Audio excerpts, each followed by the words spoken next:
പിണറായിക്കെതിരെ ED വന്നാൽ തടയും, മകൾക്കെതിരെ വന്നാൽ പാർട്ടിക്കാരെ വിളിക്കരുത്. CPM ഇത് കട്ടായം പ്രഖ്യാപിച്ചതോടെ കണക്കുകൂട്ടൽ പിഴച്ച് ഇരട്ടച്ചങ്കൻ. ഇഡി ഇനിയും വരും, അത് മകളെ തൂക്കാനായിരിക്കുമെന്ന് പിണറായിക്ക് നന്നായിട്ടറിയാം. അപ്പോഴും പാർട്ടിക്കാരെ ഇറക്കി ലഹള ഉണ്ടാക്കാനായിരുന്നു പദ്ധതി. അത് തേഞ്ഞൊട്ടിയ വിഷമത്തിൽ കപ്പിത്താൻ ഇരിക്കുമ്പോൾ അടിക്ക് മേലെ വെള്ളിടി വെട്ടിയ അവസ്ഥ.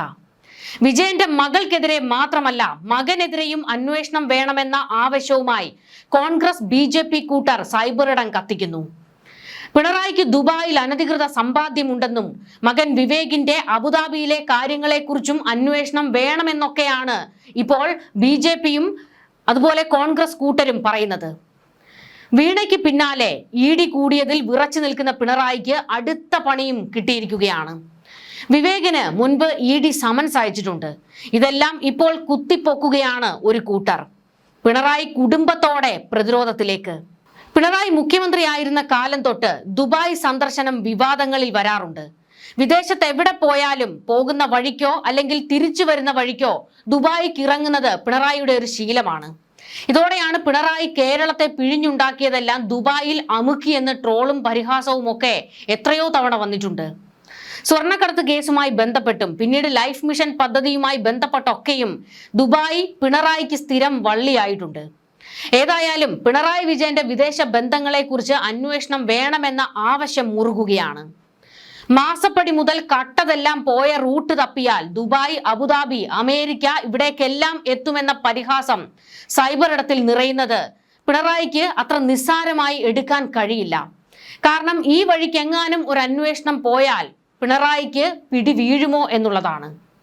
പാർട്ടിക്കാർ പോലും പറയുന്നുണ്ട്, അതായത് പുറത്തു നിന്നുള്ളവരല്ല, പാർട്ടിയിലുള്ളവർ പോലും പിണറായിയുടെ ഇത്തരത്തിലുള്ള ബന്ധങ്ങളെ സംശയത്തോടെയാണ് നോക്കിക്കാണുന്നത്. മകൾ വീണയ്ക്ക് പിന്നാലെ മകൻ വിവേകും ഇപ്പോൾ വിവാദത്തിലേക്ക് വന്ന് വീഴുന്നത് പിണറായിയെ സംബന്ധിച്ചിടത്തോളം ഈ 82-ാം വയസ്സിൽ വലിയ ഒരു മനോവ്യതയ്ക്ക് കാരണമായിരിക്കുകയാണ്. വിവേകിനും വീണയ്ക്കുമൊക്കെ ഇഡിയുടെ നോട്ടീസ് കിട്ടുന്നു. തെറ്റുകാരല്ലെങ്കിൽ എങ്ങനെയാണ് ഈ കുടുംബം സ്ഥിരം വിവാദത്തിലേക്ക് വരുന്നത് എന്നുള്ളതാണ് ചോദ്യം.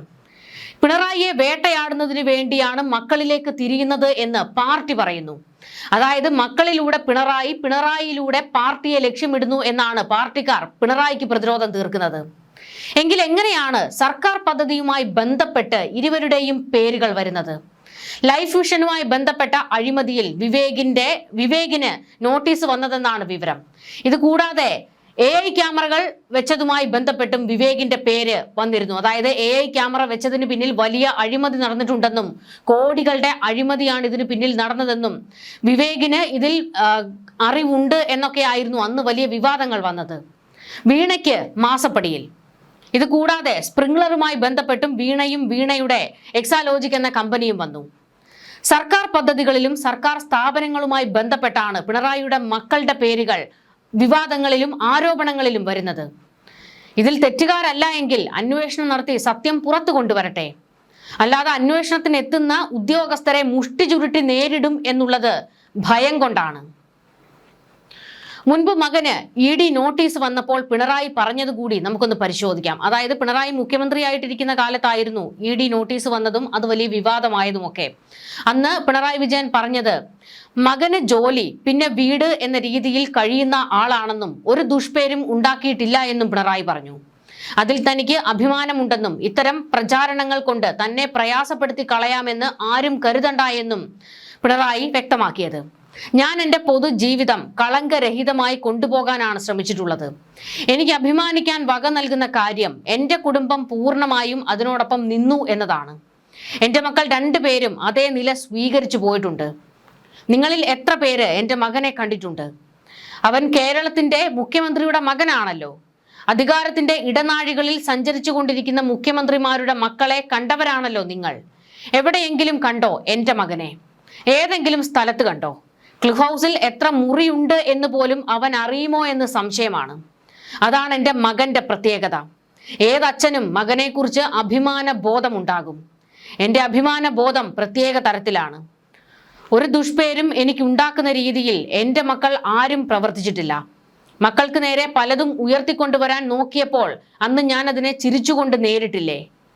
അത് ഏശുന്നില്ല എന്ന് കണ്ടപ്പോൾ മര്യാദയ്ക്ക് ജോലി ചെയ്ത് അവിടെ കഴിയുന്ന ഒരാളെ ഇവിടെ ആരാണെന്ന് പോലും പലർക്കും അറിയാത്ത ഒരാളെ പിണറായി വിജയൻ ഇങ്ങനെ ഒരു മകനുണ്ട് എന്ന് ചിത്രീകരിച്ച് അയാളെ വിവാദത്തിൽ ഉൾപ്പെടുത്താൻ നോക്കുകയാണ്.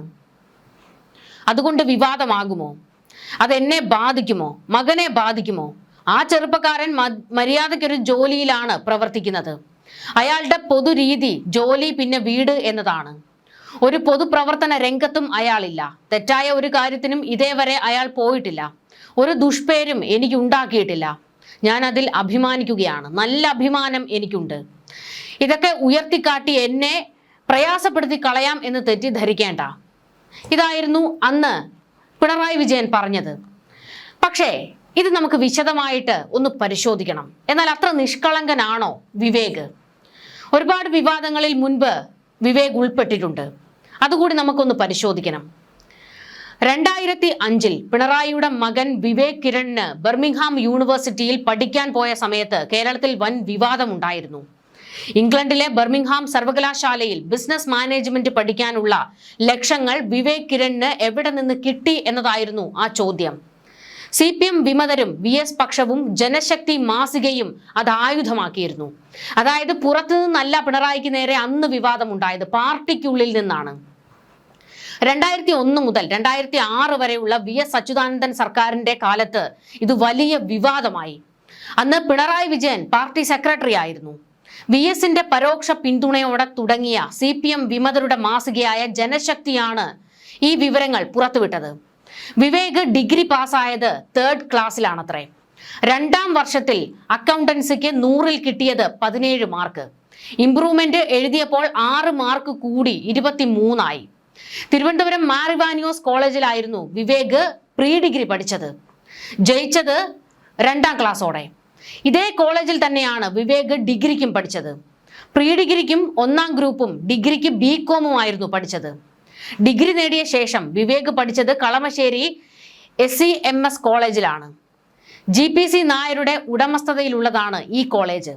ബിസിനസ് മാനേജ്മെന്റിൽ ബിരുദാനന്തര ബിരുദത്തിനാണ് വിവേക് ഈ കോളേജ് പ്രവേശനം നേടിയത് എന്നായിരുന്നു ജനശക്തി അന്ന് വാർത്തയിൽ പറഞ്ഞിരുന്നത്.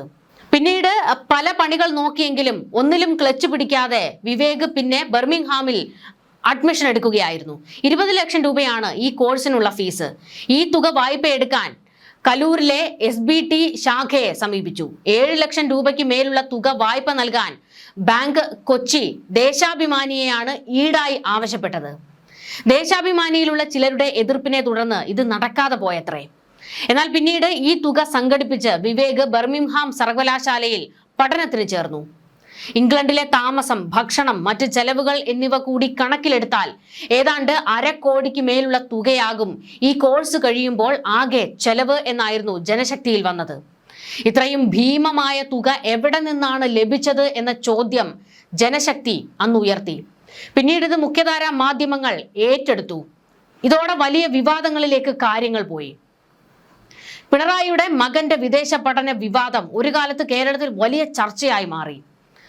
അധിനിവേശ പ്രതിരോധ സമിതിയുടെ ഒരു യോഗത്തിൽ ഇത്രയും ഭീമമായ തുക എവിടെ നിന്നാണ് പിണറായിക്ക് ലഭിച്ചത് എന്ന് ചോദിച്ച എഴുത്തുകാരി സാറ ജോസഫിനെ സഹകരണ മന്ത്രിയായിരുന്ന സുധാകരൻ അന്ന് രൂക്ഷമായ ഭാഷയിൽ വിമർശിച്ചു.